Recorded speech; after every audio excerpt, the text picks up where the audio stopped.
Hello. God, I'm running late today and I've got to squeeze this in before I see my friend Felix to tell him a special story because it's his birthday today. So I better get cracking and stop yammering. So yesterday I said we would talk about Roald Dahl's hip actually and some gross stuff. So we saw his chair yesterday with the hole cut out of the back, and I said that was because his backbone used to stick out, and that would make it more comfortable that there was a hole there. I'm going to show you a picture, and it's a close up of Roald Dahl's table. And you can see here, this is Roald Dahl's hip bone, and he had to have his hip replaced. So they took his hip bone out and he said, "Oh, don't throw that away. I'll have that." And he kept it on his table like a paperweight. Oh my goodness! And I've got a sort of copy of it. This isn't his real hip bone. This is kind of looks like his hip bone.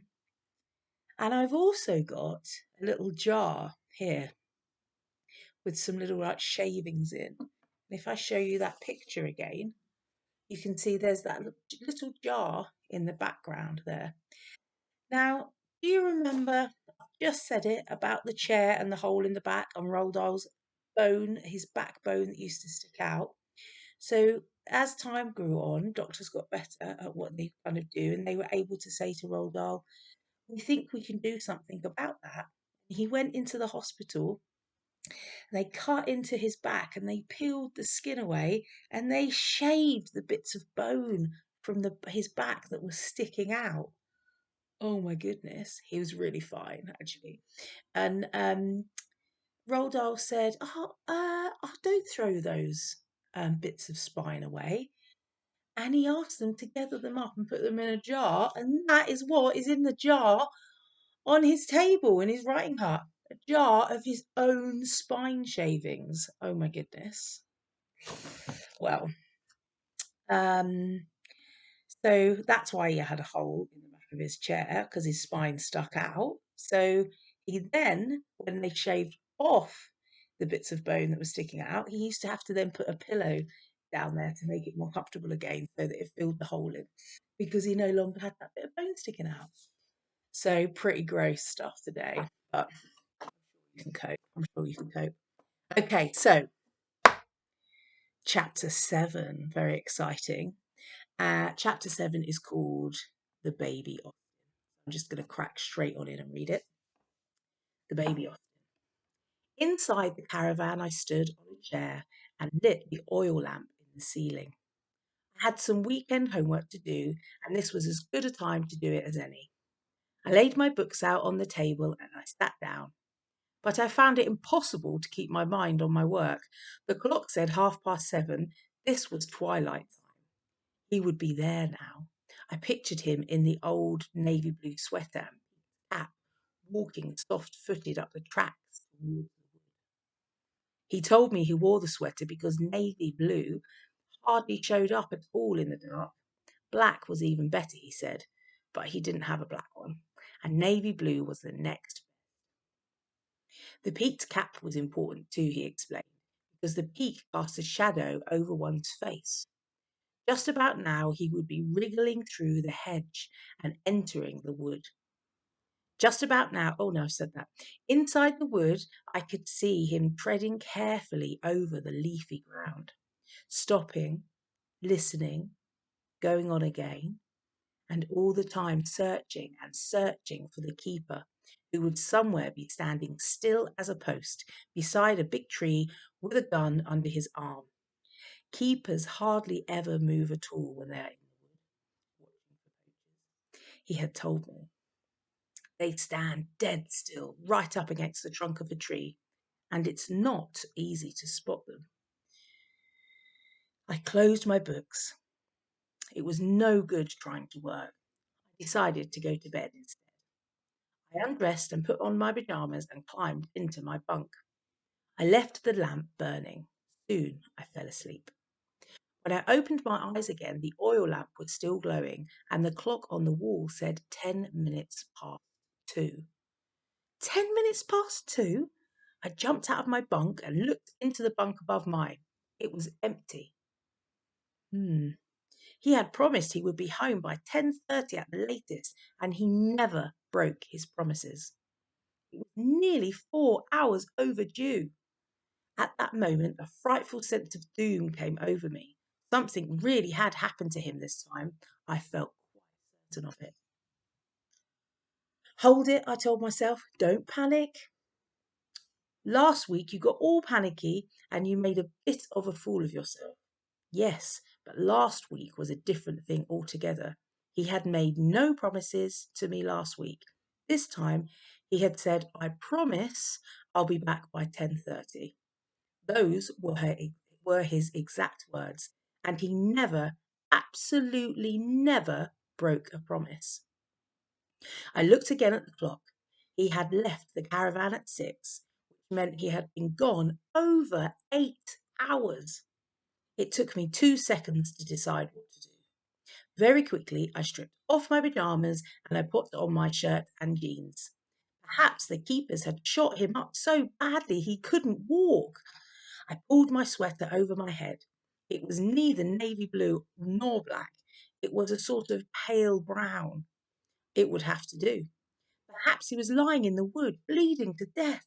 My sneakers were the wrong colour too. They were white, but they were also dirty, and that took a lot of the whiteness away.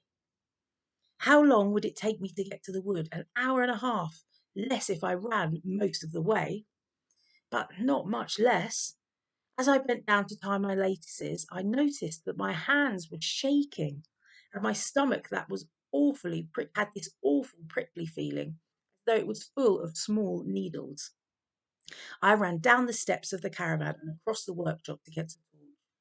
The torch is a good companion when you are alone outdoors at night, and I wanted it with me.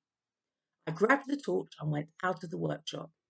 I paused for a moment beside the pump. The moon had long since disappeared. The sky was clear, and a great mass of stars was wheeling over my head. There was no wind at all, no sound of any kind. To my right, going away into the blackness of the countryside, lay the lonely road that led to the dangerous wood. 6.5 miles. Thank heavens I knew the way. But it was going to be a long, hard slog.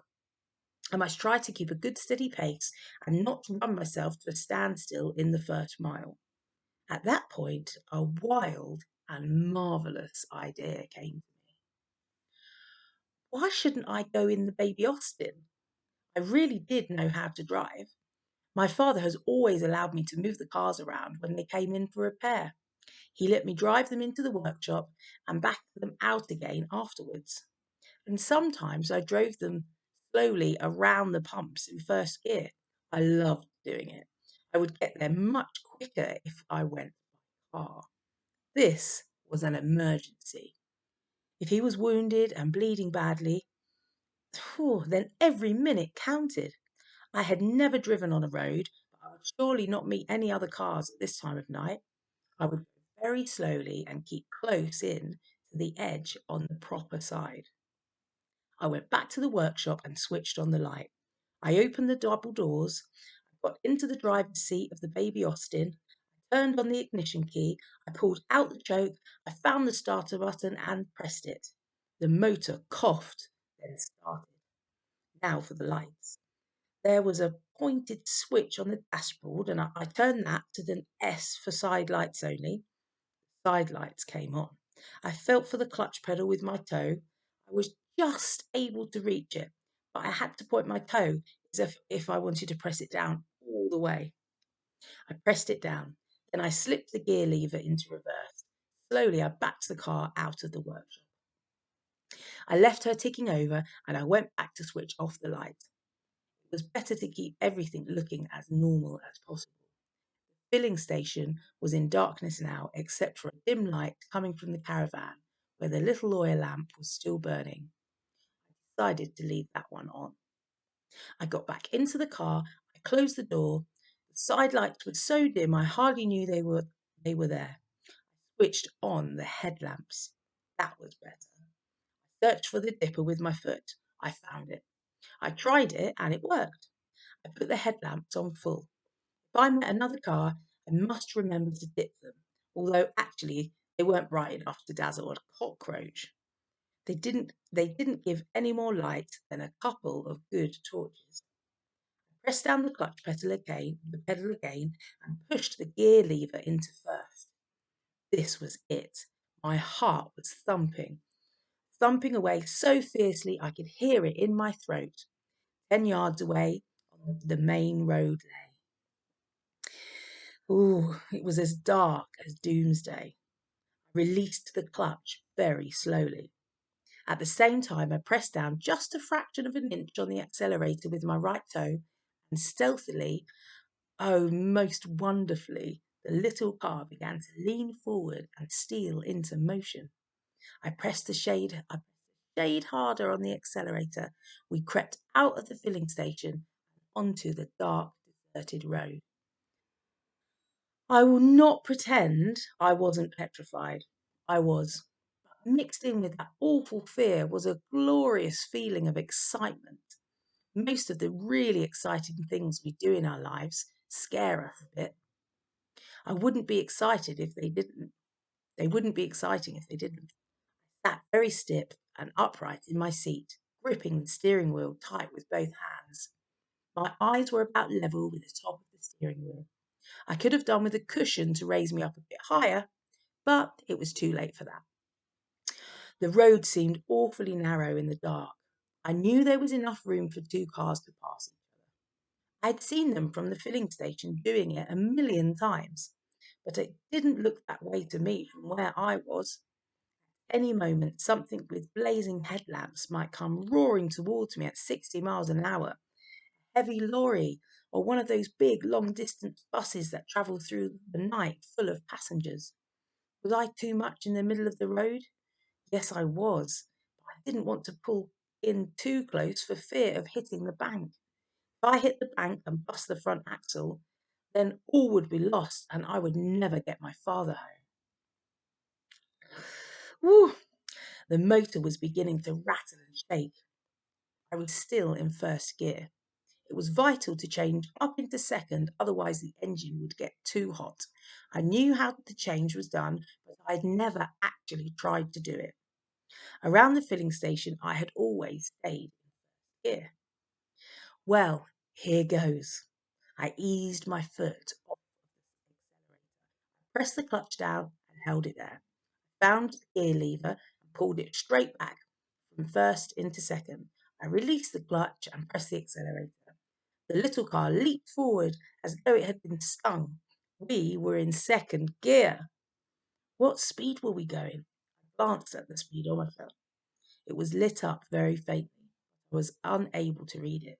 I was able to read it. It said 15 miles an hour. Good. That was quite fast enough.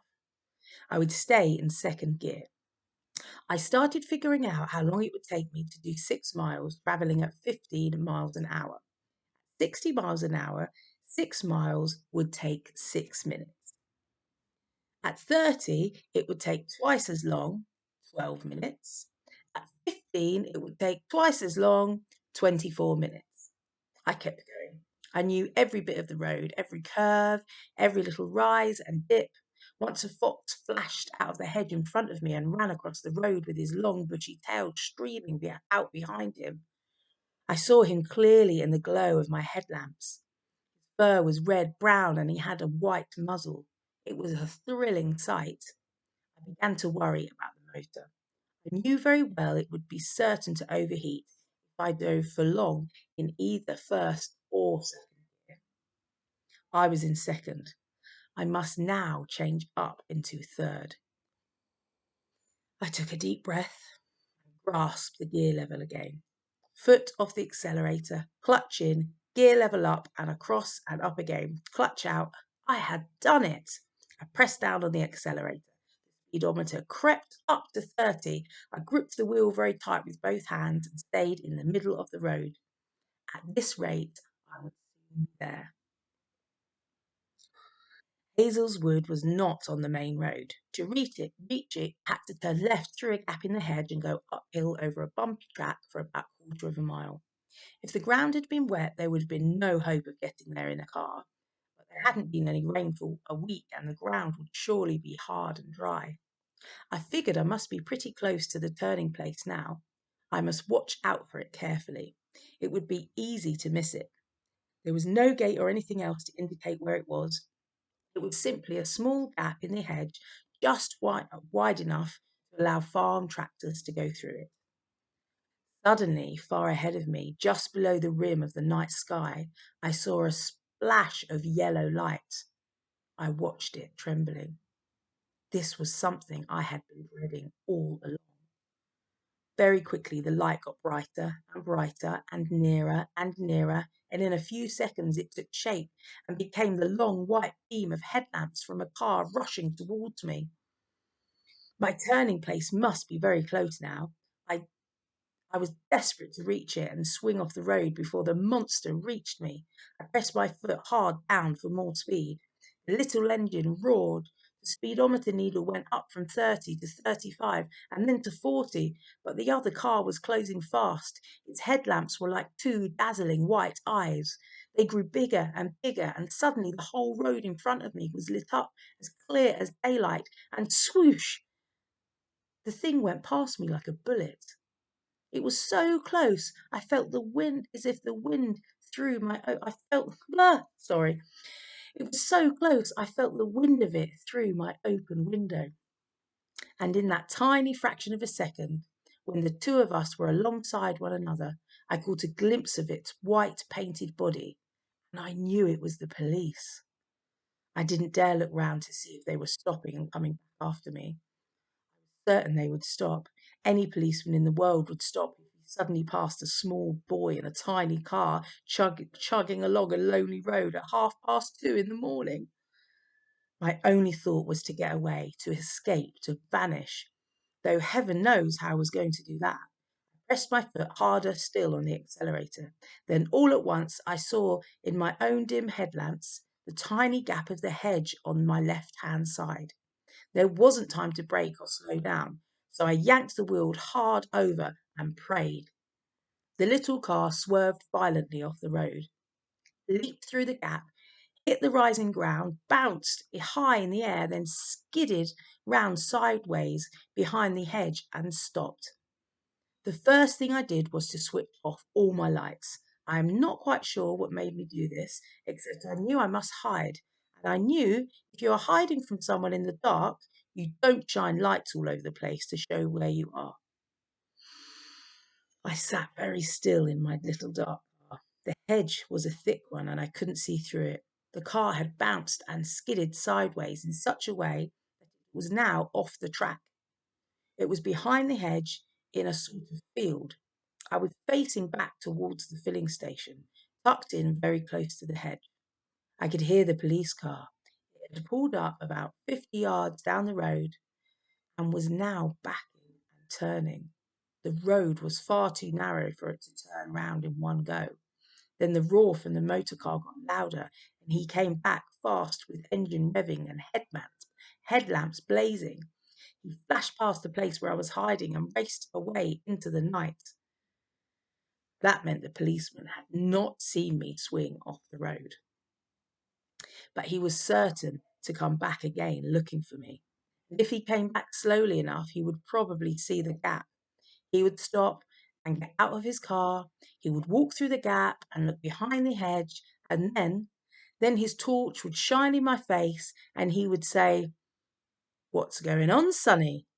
What's the big idea? Where do you think you're going? Whose car is this then? Where do you live? Where are your parents?" He would make me go with him to the police station.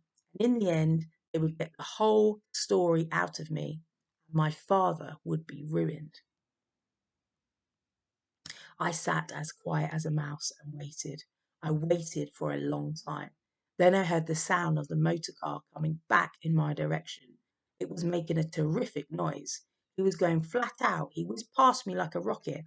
The way he was gunning that motor told me he was a very angry man. He must have been a very puzzled man too, because He was thinking he had seen a ghost boy driving a ghost car. I waited to see if he would come back again. He didn't come. I switched on my lights, pressed the starter, started at once. What about the wheels and the chassis? I felt sure something must have got broken when she jumped off the road into the cart track. I put her into gear and very gently began to ease her forward. I listened carefully for horrid noises, but there were none. I managed to get her off the grass and back onto the track.